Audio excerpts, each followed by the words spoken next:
Oh, you didn't get one. Okay, good. Then I do. Great. All right, so I'm supposed to follow that, right? Okay. So I'm just going to get started because I know you've all been waiting for it. About 25 years ago, as part of CBT's campaign to raise funds for the extensive remodel, Rabbi Asher and Marcus Satan scheduled visits with congregants in their homes to share about the beginnings of CBT and ask for help. When they came to our home, they told us the story of how a small group of families looking to experience something different than what was being offered at the time began by meeting in a living room, eventually recruiting Rabbi Asher, purchasing a building, growing the community to 300 families.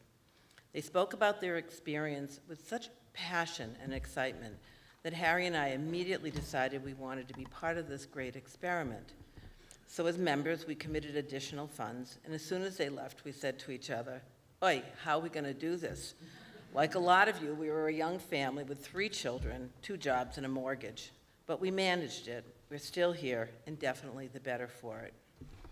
As I prepared for this speech, I remembered that visit and decided I wanted to know more about our history.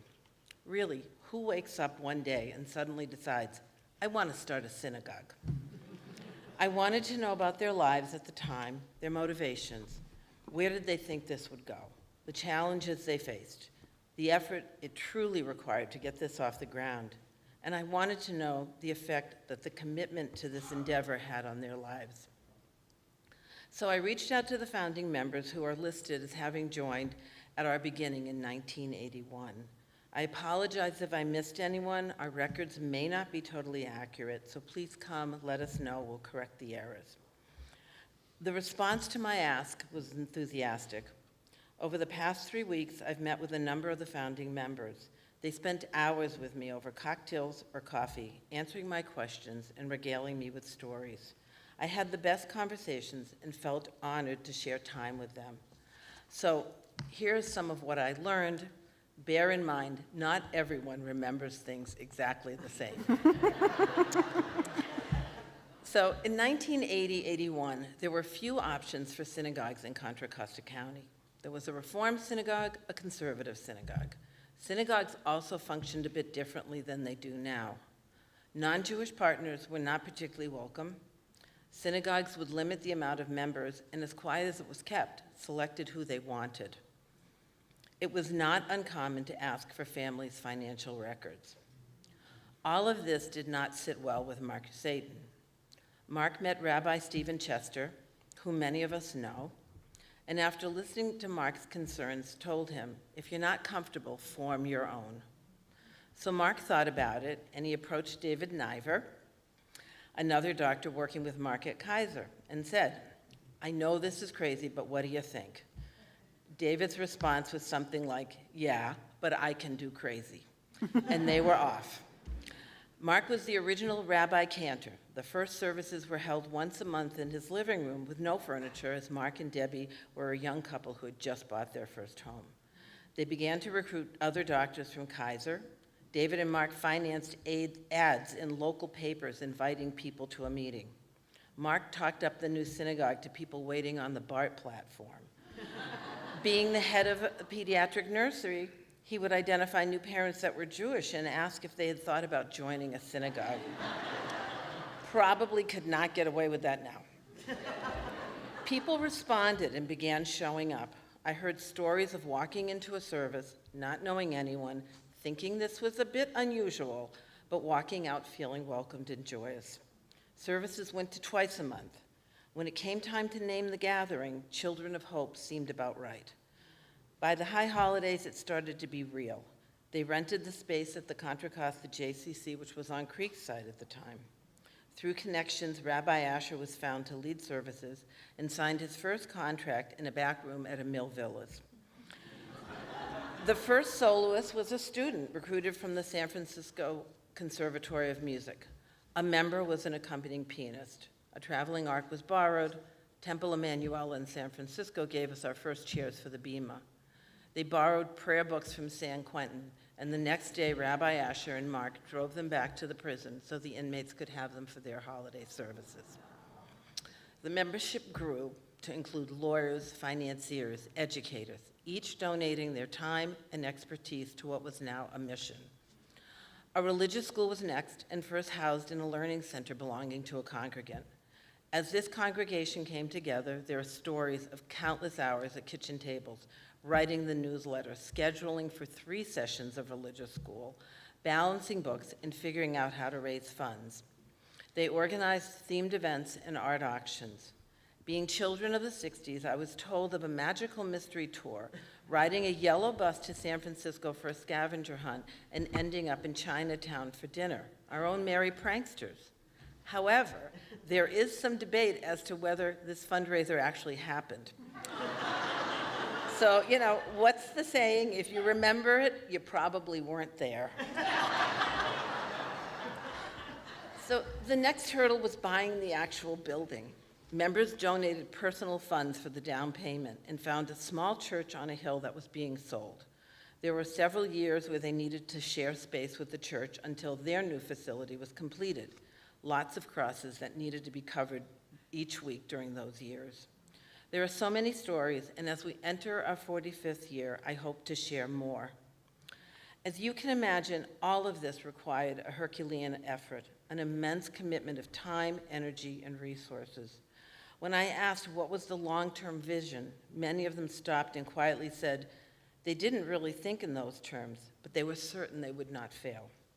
Their focus was on the here and now, building a place to live a Jewish life and community, where each person was welcomed, respected, and valued.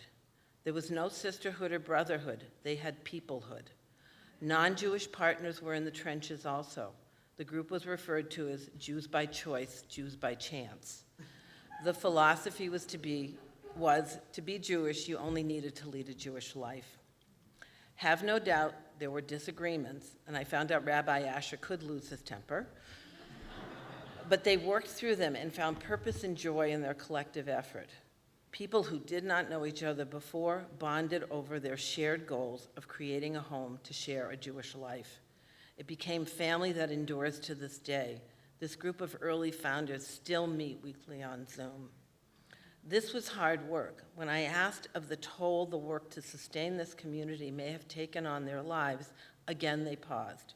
None of them felt that the time they devoted to this was a detriment to their professional or personal lives.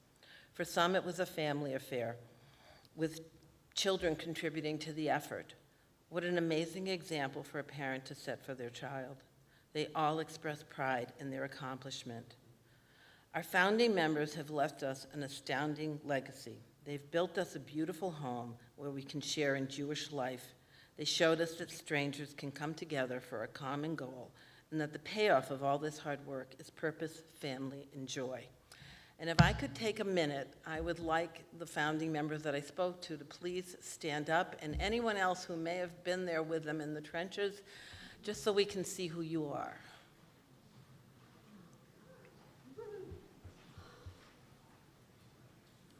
Thank you. And if you were here on Rosh Hashanah, Marcus Satan, who was our original founder, did the first Aliyah in his resounding and beautiful voice. So now it's our turn to look to the future and shape our legacy for the next generation. It's our turn to carry the mantle. We need to be asking ourselves, how can we sustain this community that shelters our Jewish identity? What do we want our legacy to be? What do we want to leave the world? What examples do we want to set for our children? And how do we want to be remembered? We're living in a very different time than 45 years ago, yet there are so many reasons why we must continue the work at securing our synagogue. We have more choices as to where we want to spend our time and resources. It's a documented fact that religious life carries less importance these days for younger people. We are a distinct minority in this country and around the world. We need to be here to ensure a Jewish presence in the world, and to be here when future generations need a safe place to be Jewish, a place built on shared values, a place to be available for each other's joys and sadnesses. So there are 2 requests that I make of you today.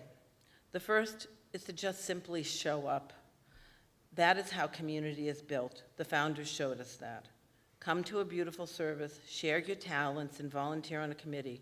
Join a tribe, sponsor an ONEG. If you're not sure how you can contribute, please come and talk to me, members of the board or staff. There's lots to do, and I guarantee you'll make connections with wonderful people. CBT is still that warm and inclusive community it set out to be in 1981.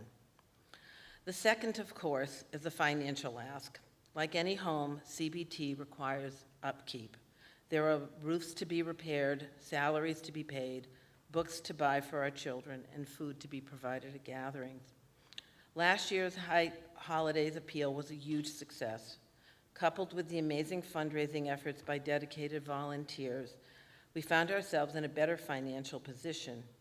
However, just like running a home, the needs continue and prices increase year by year. A synagogue with a gifted rabbi, skilled educators, and dedicated congregants such as ours does more than any one of us can do alone.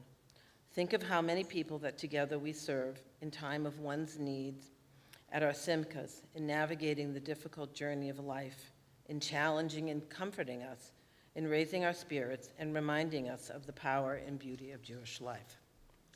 So please consider donating generously to this year's appeal. No gift is too small. I'd be so proud to say we had 100% participation. For those who are visiting or have purchased tickets to services, please consider donating also. We want to make sure we can provide meaningful services for you too in the future. Better yet, consider joining the synagogue so you can participate all year long. This year, you'll find these pink cards in the pews that can be completed with your pledge and returned outside at the front table or to the lobby. In the back, you'll see there's a QR code, so you can, if that makes it easier for you. Todd Goldman, our treasurer, will also be providing us with information on contributions of stocks and other financial assets that could provide you with greater tax benefits. More to come on that. Just remember what your grandmothers may have said at the dinner table. If enough is good, more is better. One last thought. Meeting with the founders and hearing their stories confirmed that decision that Harry and I made so many years ago was the right one. I'm so proud to be part of this great experiment, and I encourage you all to jump on our yellow bus and join us on our continued magical mystery tour. Thank you. Thank you. Thank you. Not done yet. Now I have lots of thank yous and some announcements, so I'm going to take care of it while I'm here. First, thank you to Rabbi Shaban for once again leading our community as our rabbi cantor. You make it look so easy, but we all know it requires months of planning to perfect our high holiday services. We thank you for all you do.